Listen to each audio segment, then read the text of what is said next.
Assalamualaikum warahmatullahi wabarakatuh. Halo semuanya, kembali lagi dengan saya Putri Aisyakuratu Aini dengan NPM C1C022129. Nah teman-teman, di video kali ini saya akan menjelaskan materi tentang imbalan kerja nih. Nah sebelum itu kita tuh akan membahas terlebih dahulu tentang jenis-jenis imbalan kerja itu ada apa saja sih teman-teman. Nah, jadi teman-teman perlu tahu kalau imbalan kerja itu terbagi menjadi beberapa jenis teman-teman.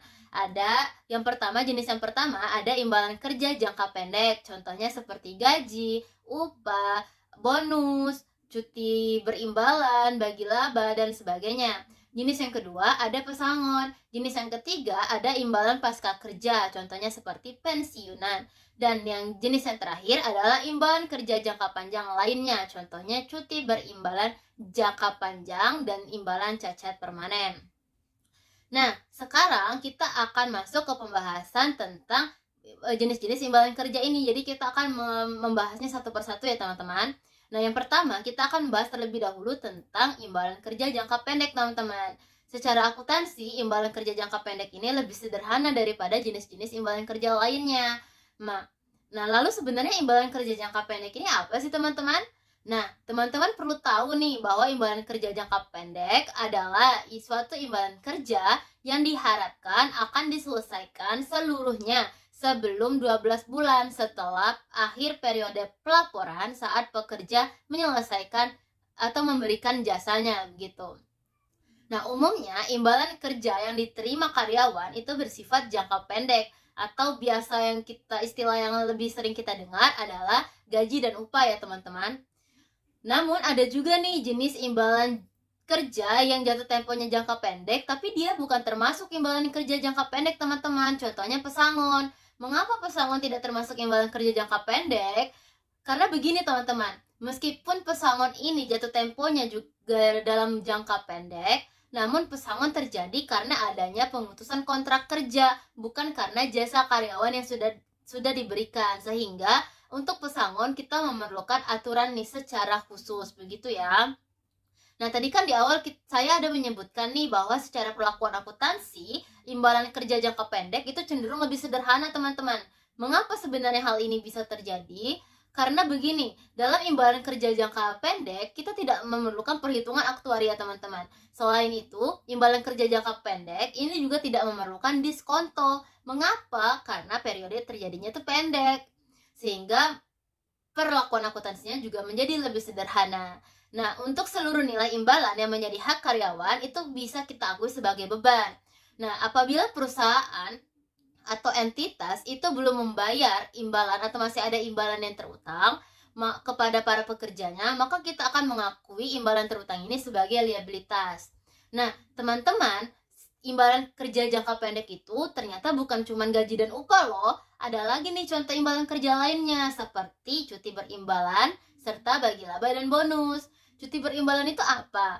Teman-teman, cuti berimbalan adalah hak cuti yang memberikan kompensasi berupa imbalan kepada para pekerjanya. Nah, cuti berimbalan ini ada yang dapat diakumulasikan, artinya cuti itu dapat digunakan di masa depan jika cutinya tidak diambil seluruhnya di tahun ini. Namun ada juga nih beberapa perusahaan yang tidak memperbolehkan cuti berimbalan ini untuk diakumulasikan. Jadi banyak ya jenis praktik yang terjadi terkait cuti berimbalan ini di berbagai perusahaan dan itu berbeda-beda. Ada sebagian program perusahaan itu imbalan akan diberikan jika cuti diambil sehingga karyawan yang mengambil cuti akan mendapatkan kompensasi. Namun ada juga nih perusahaan lain yang program cuti berimbalan itu seperti ini. Imbalan baru akan diterima jika karyawan tidak mengambil cuti. Nah, jadi yang perlu kita ingat atau yang perlu saya tekankan di sini adalah prinsip umumnya untuk pengakuan beban cuti berimbalan ini perusahaan harus mengakui beban sebesar perakiraan. Yang pertama, apabila imbalan yang akan diterima pada saat pekerja memberikan jasa yang menambah hak cuti kompensasi di masa depan jika cuti dapat diakumulasikan. Keadaan yang kedua, imbalan yang diterima pada saat cuti terjadi jika cuti tidak boleh diakumulasikan. Nah, lalu selain tadi gaji dan upah, lalu cuti berimbalan, ada lagi nih teman-teman ternyata jenis imbalan kerja jangka pendek, yaitu bagi laba dan bonus. Nah, untuk bagi laba dan bonus, perusahaan akan mengakui adanya beban sebesar perakiraan pembayaran bagi laba dan bonus apabila memenuhi dua keadaan. Yang pertama, terdapat kewajiban hukum atau kewajiban konstruktif atas pembayaran beban tersebut sebagai akibat dari peristiwa di masa lalu. Dan yang kedua, kewajiban tersebut dapat diestimasi secara handal. Apabila memenuhi kedua kondisi ini, maka perusahaan harus memberikan bagi labanya. Nah, kewajiban konstruktif dapat timbul berdasarkan kebiasaan yang dilakukan perusahaan di masa lalu, teman-teman. Jika perusahaan tidak mempunyai alternatif realistis lainnya kecuali melakukan pembayaran, maka bagi laba dan bonus akan diakui sebagai liabilitas sebesar jumlah yang belum dibayarkan oleh perusahaan kepada para pekerjanya. Begitu ya, teman-teman. Nah, lalu kita akan masuk membahas tentang jenis imbalan kerja yang kedua, teman-teman, yaitu pesangon.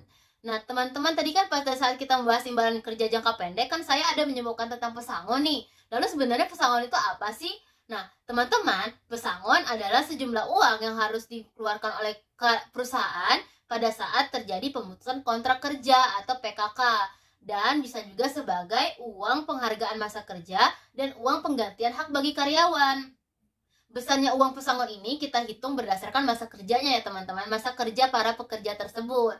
Jadi, kita bisa mendefinisikan pesangon ini sebagai imbalan terutang akibat pemutusan kontrak kerja, baik yang berasal dari perusahaan karena memang diberhentikan dari perusahaan, atau karena keputusan karyawan itu sendiri atas tawaran perusahaan, atau bahasa sederhananya karyawan berhenti secara sukarela. Nah, teman-teman, perusahaan akan mengakui pesangon ini sebagai liabilitas dan beban pada tanggal yang lebih awal. Di antaranya apabila terjadi beberapa kondisi ini, teman-teman. Kondisi yang pertama, ketika penawaran atas imbalan tersebut tidak dapat ditarik kembali. Dan kondisi kedua, ketika adanya biaya-biaya terkait restrukturisasi. Nah, perusahaan akan dikatakan tidak dapat lagi menarik pesangon yang ditawarkan secara sukarela pada waktu yang lebih awal apabila sudah terjadi dua peristiwa atau kondisi ini. Kondisi yang pertama, ketika pekerja sudah menerima tawaran. Kondisi yang kedua, ketika terjadinya pembatasan, semisalnya pembatasan persyaratan hukum, peraturan, atau pembatasan lainnya yang menyebabkan kemampuan entitas untuk menarik tawaran ini tidak berlaku lagi. Begitu. Nah, lalu kita akan masuk ke pembahasan jenis imbalan kerja selanjutnya, yaitu imbalan pasca kerja, teman-teman. Nah, teman-teman, apabila teman-teman mendengar istilah imbalan pasca kerja, pasti yang akan teringat langsung di pikiran teman-teman adalah pensiun, kan? Namun teman-teman perlu tahu nih, imbalan pasca kerja tidak hanya mencakup pensiun, tapi semua imbalan yang akan diterima karyawan setelah masa kerjanya selesai, seperti asuransi dan tunjangan kesehatan pasca kerja. Jadi teman-teman, imbalan pasca kerja bisa kita definisikan sebagai imbalan kerja yang disediakan perusahaan atau entitas dan akan diberikan kepada karyawan setelah masa kerjanya selesai. Tapi imbalan pasca kerja tidak termasuk pesangon ya, teman-teman. Mengapa pesangon bukan termasuk imbalan kerja sih? Nah, teman-teman perlu tahu nih, pesangon tadi kan sudah kita katakan diberikan saat karyawan terjadi pemutusan kontrak kerja atau karyawan berhenti sebelum masa kerja normalnya selesai. Jadi pesangon ini beda konteksnya dengan imbalan pasca kerja. Nah, berdasarkan Undang-Undang Nomor 11 Tahun 1992 tentang dana pensiun, program imbalan pasca kerja itu harus dikelola oleh entitas terpisah, teman-teman, yang kita kenal sebagai dana pensiun. Konsepnya, perusahaan hanya boleh menyediakan dana berupa iuran yang akan dibayarkan kepada dana pensiun, sedangkan imbalan pasca kerja akan diberikan oleh dana pensiun kepada karyawan yang sudah memasuki masa pensiun. Nah, oleh karena itulah, pembukuan atas program imbalan pasca kerja ini juga akan dilakukan secara terpisah dari pembukuan perusahaan sebagai pihak yang memberikan kerja atau pihak memberi kerja. Mengapa hal ini perlu dilakukan sih, teman-teman? Nah, teman-teman, hal ini perlu dilakukan agar dana tersebut atau dana terkait program imbalan pasca kerja ini tidak bercampur dengan dana perusahaan dan untuk melindungi ketersediaan dana tersebut bagi karyawan pada saat memasuki masa pensiun nanti. Nah, selain asas memisahkan kekayaan perusahaan dan dana pensiun, Undang-Undang Nomor 11 Tahun 1992 ternyata juga berlandaskan pada asas pendanaan, teman-teman. Maksudnya bagaimana? Nah, teman-teman, begini maksudnya. Program imbalan pasca kerja harus dilakukan dengan pemupukan dana yang dikelola secara terpisah dari kekayaan si pemberi kerja atau pendiri, sehingga cukup untuk memenuhi pembayaran hak peserta dana pensiun atau pekerja yang sudah memasuki masa pensiun. Nah, perusahaan itu tidak diperkenankan teman-teman untuk membentuk cadangan dalam perusahaan untuk membiayai pembayaran imbalan pasca kerja ini. Tetapi semua program imbalan pasca kerja harus dilakukan melalui lembaga dana pensiun. Namun meskipun begitu, undang-undang ini juga menekankan asas kebebasan untuk perusahaan sebagai pihak pemberi kerja. Kebebasannya bagaimana? Nah, teman-teman, kebebasan yang diberikan undang-undang ini adalah perusahaan sebagai entitas pemberi kerja atau pihak pemberi kerja diberikan kebebasan untuk memilih mau membentuk dana pensiun sendiri atau bergabung dengan entitas dana pensiun lembaga keuangan, tergantung dengan kondisi keuangan dari si pemberi kerja. Nah, untuk program imbalan pasca kerja itu terbagi menjadi 2 jenis, teman-teman, tergantung yang memiliki karakteristik masing-masing. Jenis yang pertama adalah program iuran pasti. Program iuran pasti adalah ketika pemberi kerja membayar iuran sebesar jumlah yang sudah ditetapkan kepada dana pensiun. Pada program iuran pasti, pemberi kerja tidak memiliki kewajiban hukum atau kewajiban konstruktif untuk membayar iuran lebih lanjut jika dana pensiun tidak memiliki aset yang cukup untuk membayar seluruh imbalan kerja terkait dengan jasa yang sudah diberikan oleh pekerja. Nah, jadi sederhananya begini untuk mengingatnya teman-teman. Namanya kan program iuran pasti, artinya nominal yang sudah pasti dan tidak mungkin berubah adalah nominal iuran yang akan dibayarkan oleh pihak pemberi kerja kepada pihak dana pensiun. Sedangkan nominal imbalan yang nantinya akan didapatkan oleh karyawan saat memasuki masa pensiun itu nominalnya belum pasti, tergantung hasil pengelolaan dari pihak dana pensiun. Artinya dalam program iuran pasti ini pihak pekerja akan menanggung resiko yang lebih besar daripada pihak pemberi kerja.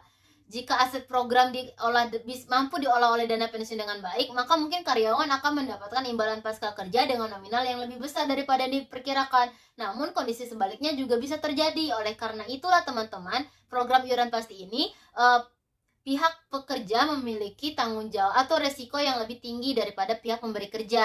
Program yang kedua adalah program imbalan pasti. Nah, dalam program imbalan pasti, pemberi kerja akan wajib membayar sesuai dengan imbalan yang sudah disepakati di awal, dan yang sudah disepakati akan diterima pekerja saat selesai masa kerjanya nanti. Biasanya kesepakatan ini di awal. Oleh karena itu, pemberi kerja memiliki kewajiban hukum atau kewajiban konstruktif untuk membayar iuran lebih lanjut jika dana pensiun tidak memiliki aset yang cukup untuk membayar seluruh imbalan kerja sebesar nilai yang sudah disepakati dengan pekerja yang memasuki masa pensiun ini tadi. Nah, dengan kata lain, pemberi kerja harus menanggung risiko atas kekurangan dana tersebut. Nah, sederhananya agar kita lebih mudah mengingat, sesuai namanya, program imbalan pasti artinya nominalnya yang sudah pasti dan tidak mungkin berubah adalah nominal imbalan yang akan diterima oleh pekerja saat mereka memasuki masa pensiun. Tapi untuk nominal iuran yang diberikan perusahaan kepada pihak dana pensiun bisa saja berubah, tergantung pada ketersediaan dana pada aset program yang dikelola oleh dana pensiun. Tujuannya apa? Nah, jika misalnya aset program ternyata tidak mencukupi, maka perusahaan sebagai pihak pemberi kerja harus memenuhi kekurangan tersebut agar pembayaran imbalan pasca kerja ini full sesuai dengan apa yang sudah disepakati dengan pekerjanya. Nah, alur dari program dana pensiun ini teman-teman adalah begini. Pemberi kerja akan membayar iuran ke dana pensiun secara berkala. Nanti dana pensiun akan mengelola dana tersebut melalui investasi agar dana ini terus berkembang. Nah, pada saat pekerja sudah memasuki masa pensiun mereka, maka pihak dana pensiun ini akan membayarkan imbalan pasca kerja kepada pensiunan, bergantung jenis program yang dijalankan oleh perusahaannya.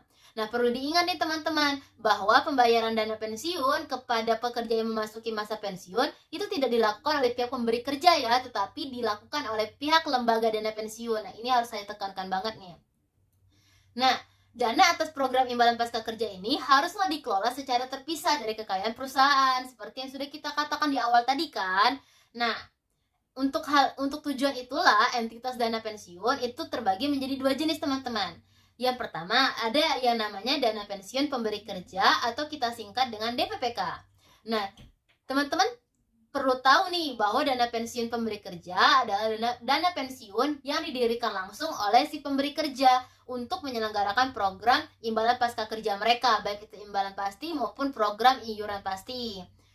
Peserta pada DPPK umumnya hanya karyawan pada perusahaan pendiri atau mitra pendiri, jadi termasuk privat gitu ya teman-teman. Nah, jenis yang kedua ada dana pensiun lembaga keuangan atau DPLK. Nah, untuk dana pensiun lembaga keuangan ini itu dibentuk oleh bank atau perusahaan asuransi jiwa teman-teman untuk menyelenggarakan program iuran pasti bagi perorangan, baik karyawan maupun pekerja mandiri. Nah, peserta pada DPLK ini terdiri dari karyawan dari berbagai perusahaan atau multi pemberi kerja atau bisa juga dari perorangan. Itu perbedaan DPLK sama DPPK. Kalau DPPK itu privat, kalau DPLK itu lebih publik gitu. Nah, oke teman-teman, mungkin itu saja materi yang bisa saya sampaikan terkait imbalan kerja. Semoga teman-teman mudah memahami. Apabila ada salah kata saya mohon maaf. Saya akhiri, wabillahi taufiq wal hidayah. Wassalamualaikum warahmatullahi wabarakatuh. Sampai bertemu di video selanjutnya.